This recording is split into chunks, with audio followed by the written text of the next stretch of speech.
Hello, everyone. Rabbi Rosen here. I hope all is well with you. Thank you for spending a little time with me as we prepare for Shabbat.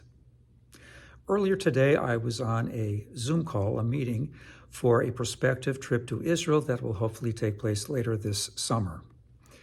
On the call were two Israeli guides who were there not only to provide information, but as well to give us a bit of an assessment as to what is currently taking place, of course, with the war with Iran. What was striking was not so much what they had to say, but what had to be the framework in which they said it. At a certain point, they had to excuse themselves because the sirens were sounding and they went to safe rooms and shelters in order to continue the conversation. They did so calmly, without any alarm on their part, and said afterwards, "This is something that, strangely enough, we are starting to get used to." Well, nobody should have to get used to that kind of life. We know that. We all agree with that. And at the same time, it is striking to see that remarkable resilience of a country that is so very united at this hour in trying to cope with an enemy that has sought to truly destroy it over the course of time, and at the same time to keep everyone safe in the land.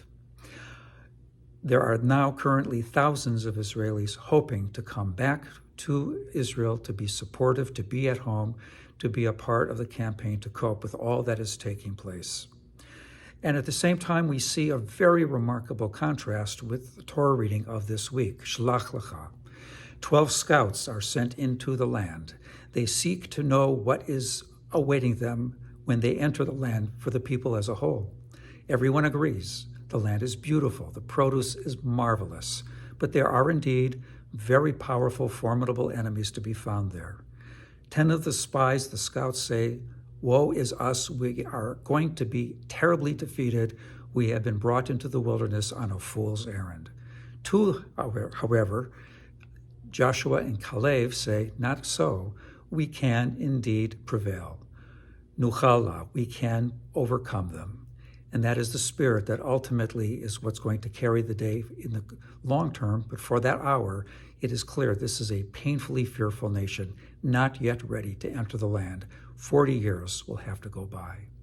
What I am struck with is the spirit of the two powerfully optimistic scouts, Caleb and Yehoshua, who say, "We can do it. We will prevail, even with all that we see as obstacles before us. With those who would seek us harm, we will prevail."